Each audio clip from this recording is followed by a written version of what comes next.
नारद मुनि एक ऐसे दिव्य ऋषि हैं जिनके बिना भारतीय पुराण, वेद, उपनिषद और महाकाव्य अधूरे माने जाते हैं। उन्हें देवर्षि कहा गया है, यानी ऐसे ऋषि जो देवताओं के भी गुरु और सलाहकार हैं।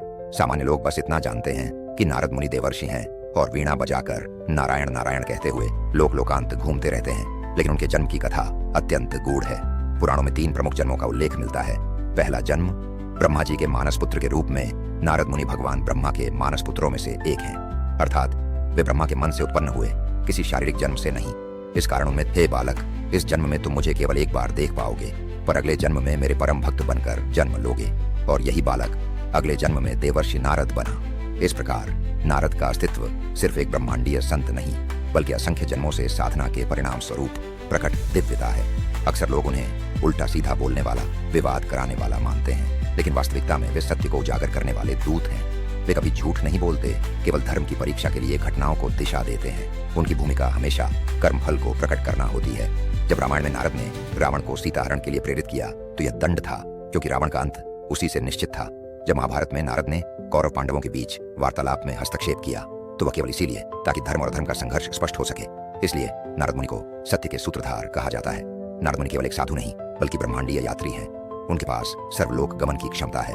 वे एक ही क्षण में स्वर्ग, पृथ्वी, पाताल और ब्रह्मलोक तक पहुंच सकते हैं। उनका यह वरदान उन्हें स्वयं बहुत कम लोग जानते हैं कि भारतीय संगीत के जनक स्वयं नारद मुनि हैं। उन्होंने नारदीय शिक्षा शास्त्र और गंधर्व वेद की रचना की, जिसमें राग, स्वर और ताल का विस्तृत वर्णन है। यही से भारतीय संगीत की उत्पत्ति मानी जाती है। इसलिए उन्हें गंधर्वाचार्य भी कहा गया। नारद मुनि को भविष्य देखने और ईश्वर की योजना को समझने की शक्ति प्राप्त है। वे उसी के अनुसार घटनाओं को मोड़ते हैं, जैसे विष्णु अवतारों के लिए समय तैयार करना या भक्तों की परीक्षा के लिए परिस्थितियां बनाना। नारद मुनि कभी किसी के पक्ष में या विपक्ष में नहीं होते।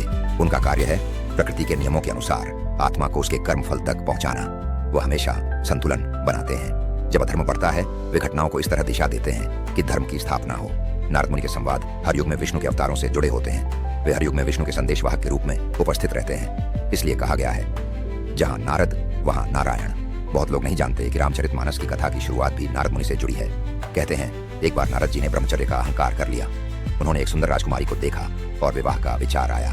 भगवान विष्णु ने उन्हें भ्रमित करने के लिए सुंदर वर बनाकर भेजा। राजकुमारी ने विष्णु से विवाह कर लिया। नारद जी का हृदय टूट गया।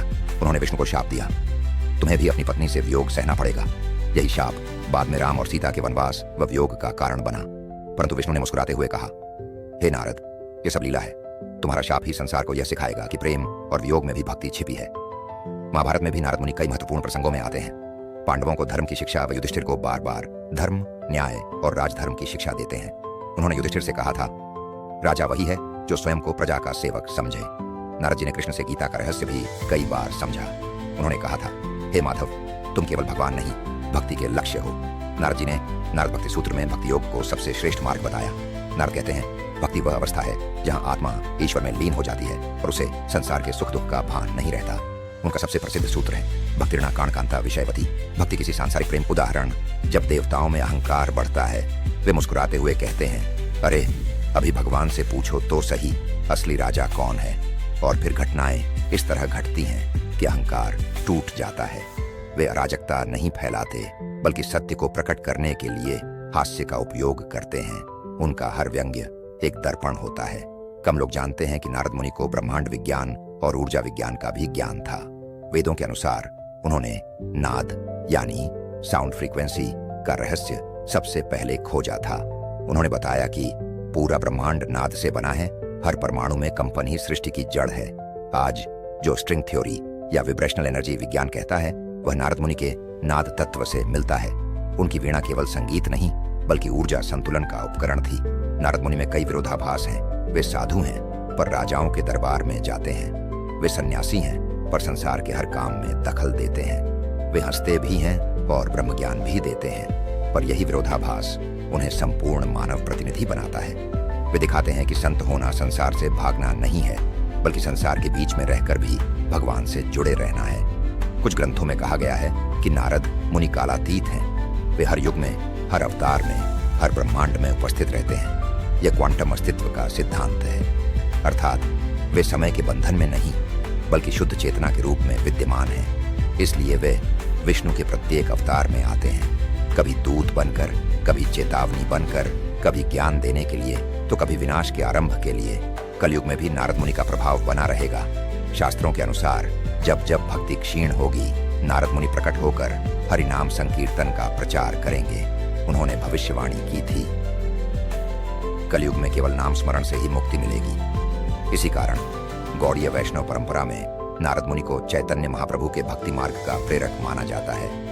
नारद मुनि केवल एक पात्र नहीं, बल्कि एक जीवित चेतना है जो हर युग में धर्म को पुनर्जीवित करती है। उनका संदेश है, भक्ति ही ईश्वर तक पहुंचने का एकमात्र मार्ग है। ज्ञान सीमित है, प्रेम असीम है। उनकी हंसी में भी उपदेश है, उनकी कथाओं में भी ब्रह्म ज्ञान है। अगर हम आधुनिक दृष्टि से देखें तो नारद मुनि पहले कम्युनिकेटर, पहले रिपोर्टर और पहले ट्रांसमिशन एजेंट हैं। वे एक लोक से दूसरे लोक तक संदेश प्रसारित करते थे। उनकी वीणा और नारायण नारायण ध्वनि एक प्रकार का कॉस्मिक सिग्नल थी जो देवताओं को सूचना देती थी।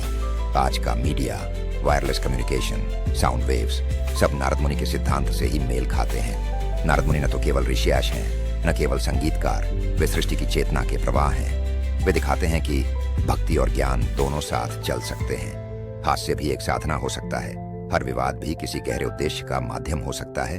उनका जीवन सिखाता है, सत्य को प्रकट करने के लिए कभी कभी लीला करनी पड़ती है। और यही कारण है कि नारद मुनि आज भी हर युग, हर कथा और हर धर्म के बीच जीवित हैं।